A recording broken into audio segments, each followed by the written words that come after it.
Hey everyone, it's Strange Michael. I hope you're doing well today, and I have a review for a movie that I picked randomly on Prime, I think is what I watched it on. For whatever reason, there's not a whole lot of horror stuff right now on Prime or Tubi that looked appealing to me for this week. I didn't want to spend any money on renting something this week because I had bills to pay, you know what I mean? So my wife and I were talking about it, and I just decided to go for a free watch this weekend. Just didn't feel like picking something from the collection or anything. Anyway, I picked out a movie that I found free on Prime, free with your membership. The Funhouse Massacre from 2015, about, 11 years ago at this point. This movie's about an hour and a half long. It's technically a Halloween film involving a fun house for Halloween. There's a lot more to it than that, not in a good way either, but it is a little bit more complex than that. And even if you waited till Halloween to watch this, it wouldn't make this total fucking stinker better. Number one, gotta tell you up front, this is a lower budget horror film, which I'm cool with, but it's one of the ones that from every part of me, I thought for sure that I would dig this. I thought for sure that I would. And to be honest, I rate it lower than most people do, and I'll get to that at the end of the review. But everything from the poster that I picked for the thumbnail here to some of the aspects of it just sounded really cool to me. And at the end of the day, it just feels like a horror movie based around the idea when the Suicide Squad from DC Comics, whether it be in the Arrow TV show version or the upcoming at the time Suicide Squad movie, I think that was 2016, right? Because that was the same year as BVS, Batman vs. Superman. Pretty sure it was, but it's like they looked at that trailer and they said, we're going to do that, but with a horror movie for a low budget. And when I say low budget, like there's stuff in here. There are cast members in here. Like Clint Howard is in here quite a bit. Robert Englund has a cameo at the beginning of this movie that's pretty cool. There are other actors that you recognize from like this one dude. I think he was a teacher or a principal or something on Drake and Josh, and he's in a bunch of stuff that I grew up with. It's just frustrating because clearly they had a decent idea. It's very similar to Rob Zombie's 31. If you've seen that, it's kind of the same idea, but a little bit more different in setup, you could say. But they had a lot of influences they were going for. It has that 1970s grindhouse flick feel to it. It just doesn't have the execution of that the way Rob Zombie's other films like 31 or House of a Thousand Corpses did. And by the way, the weird thing with this movie, it's directed by the editor of a movie I just reviewed like 2 weeks ago. I swear I didn't mean to do this. That movie was called Marshmallow. How weird is that? How weird that I picked these two so close together. But yeah, the editor of that film is the director of this one. I thought that was so bizarre, man. It's a very over-the-top, gory film. And I guess I'll talk about the plot now, after I've talked about a lot of the big stuff that's okay, cool, unique about this movie, like the England cameo. Essentially, you have a prison break at an asylum. There is someone who knows one of the bigger inmates, and she comes in pretending to be a psychiatrist or a journalist or some shit like that. And she comes in, talks to Robert Englund, who runs this asylum, and helps all the inmates escape. And they all, for some reason, they give a motive later on, but it's really fucking stupid.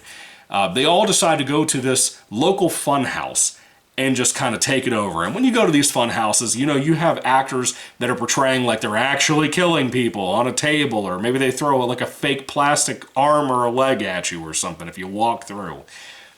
But these people are really killing people.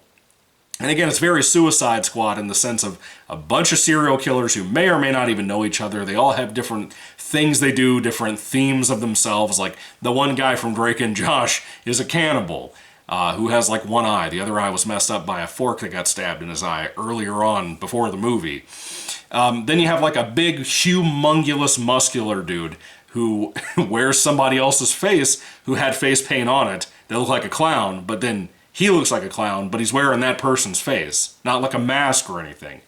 And he is the thumbnail of my video, and I thought that it would be way cooler all these years when I've been looking at the poster for this movie, seeing it on streaming. I thought it'd be cool because of him. And is he cool in the movie? Hell no, he's not. Nothing really cool is there about this movie, except for one aspect I'll get to later.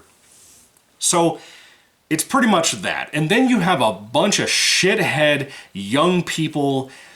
I feel like if influencer culture was bigger in 2015, I feel like, especially with the one female character in here who's dating like the football jockey guy, I feel like they would totally be like influencer types for this movie if this came out a little bit later than 2015. But they weren't here, even though we both know that they would be. The characters in here who are like the good guys, they irritate the shit out of me. The villains aren't that great either. The killers are not that cool or that unique, interestingly enough, to save this movie. And you'd think that that's what it would thrive off of as kind of like a grindhousey slasher. It doesn't work. And it's low budget enough that the practical effects are amazing, but some of the set designs, like the locations that they shoot in, some of the sets they built look kind of cheaper when it comes to the walls and maybe the room they used, but like the stuff they have to use to decorate the rooms look kind of fun. And like I said, having somebody like Clint Howard here, he's probably not a super expensive actor, but I love him. It was cool seeing him here. The thing that bothers me so much with this movie, I don't think almost anyone gave a good performance except for Robert Englund and Clint Howard. And Clint Howard, like I said, he doesn't have a whole lot of speaking roles. He's just kind of there doing his thing. He's kind of fun in that weird, almost like repetitive serial killer way that he just does what he's going to do, whether you're in the room or not. But all of the good guy characters, including a sheriff who is beautiful, by the way, and another guy who's like her deputy at the office answering phone calls, all of them irritate me. Like, you may have a gorgeous girl in the movie or something, but like everyone else, all the dudes especially the one dude with the stupid fucking hat, I can't stand their performances here. Not shaming the actors. I don't know if they're good actors. The script didn't really give them anything to work with. It doesn't really give the killers the best part of the movie. Better part of the film when it comes to acting and performances. It doesn't give them much to do. Why would it give the good guys much to do? And they try to like throw a twist in here with like the sheriff character, and that's so lame to me. This movie just doesn't... It feels like if it had a better writer, I know there's like a couple of writers on this movie, if it had a better screenplay, I feel like it could have been better. I feel like it had enough of the budget to do what it needed to do, but it doesn't have the execution of something like another Shudder fantastic haunted house, funhouse movie called Haunt. I talk about it all the time. I watch it every year, essentially since it came out or within a couple of years of that movie coming out. Haunt is a masterpiece of funhouse films, and some of the ones that I grew up on that I love to death too, like Dark Ride, I think is amazing compared to this. This could have been cool, and it probably has about the same budget as Dark Ride. It's not there. As directing, as the performances, as the writing, none of it's really there. The score, the soundtracky score thing, it's fucking awful. It is one of the worst things about this movie to me. It literally grated my nerves. It almost got me to the point that I wanted to start skimming through scenes, like with fast forwarding on my remote. My TV is not super reliable. I was using the TV connected to the internet to watch this show, or this movie, on Amazon Prime, or I think it was Prime, not Tubi. Anyway, point is, I almost got to the point I wanted to skim through because I was so pissed off at this movie and because of how obnoxious it is. Even for an hour and a half long, it feels like it overstays. And there are moments in the movie that don't even make any sense, and that makes the grating music they play over it even worse. It's gotta be royalty-free music. Not that there's anything wrong with that. There are people like on YouTube, like Mayuji. If you haven't heard of his music before, he's really the guy who came up with the anthems that are used in every scary video from, what's the big YouTuber guy that I love? I can never remember his name. Anyway, the creepypasta community really use Mayuji's music all the time. Mr. Creepypasta uses his stuff all the time. A lot of the horror YouTubers use his music. It's royalty-free, and it's good. And he was around back then. Why are you using whatever this shit is instead of that? Which would add so much more atmosphere and maybe some mystery to inspire you to make the movie a little bit more atmospheric. It doesn't have that. Even for that grindhousey slasher feel, it doesn't really do that well either, like I said. I talked about it briefly. I think the best thing about the film, really truly, is the practical effects. That's where the moolah is, to me. Now the thing is, they're not amazing. They're not like something I just reviewed last week, like Dolly with Sean William Scott. I think that was a really big surprise with its practical effects. I had heard things, I saw it, and now I'm shocked by how cool that was. I don't think the practical effects are as good here. It looks like a showcase for somebody doing practical effects, whether it be the director or someone on set who has that kind of talent. The majority of it is good or fine. The kills themselves are not good. But then you'll have certain things, certain props and whatever of again, gorier moments in the movie, that they're great. Just, it kind of varies depending on the scene to scene, you know?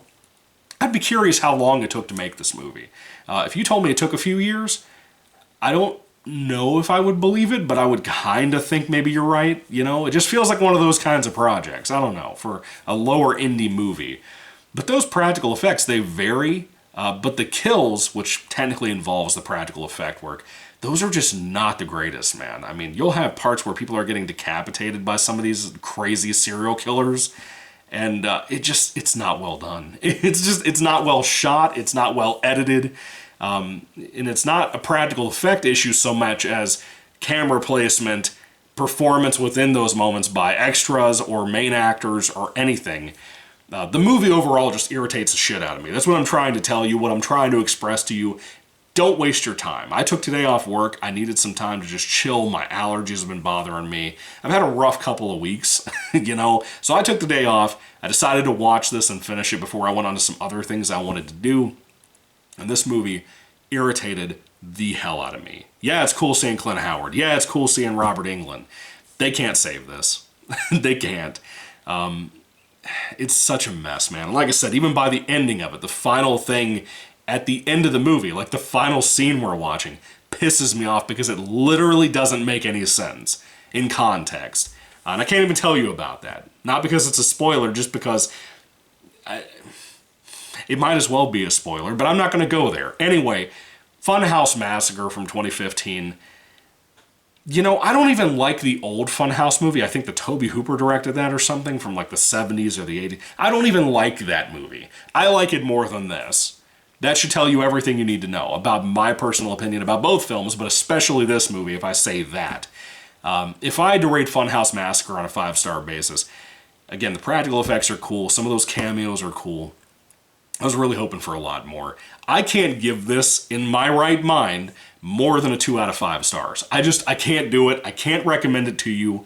If you're a big gore showcase hound, if you love that kind of thing, maybe it's for you, but it's not the greatest gore ever, and it kind of sucks. And a lot of it's just blood squibs and that kind of thing. I appreciate those things not being cheap, garbage CGI. I appreciate that. This is probably the cheaper route to go. It didn't turn out the way it should have, I think. And I get that there are limitations for indie creators. Not saying there's not. Clearly, I'm one of those for my movie review channel with no editing. But the point is, this was not that good. This is a pretty bad movie. It was pretty irritating, and the music should have been different. And I can rehearse I can redo my whole review again, but I'm not going to do that. Point is, movie sucks, don't watch it. Okay? I'm sorry to be mean to anybody involved with making this, but fuck this movie. Funhouse Massacre, have you seen it? Have you wasted your time on it? Did you love it? Did you hate it? Let me know all that down below. What's your favorite kind of movie like this? Is it Dark Ride? Is it Haunt? Be honest, it ain't gonna be the original Funhouse. If it is, that surprises me. Not saying you're wrong, that's cool. We're talking about something subjective, but objectively you're wrong. Anyway, 2 out of 5 stars. Thank you all for watching, guys. God bless you all. Catch you later next week, God willing, for another review, and goodbye.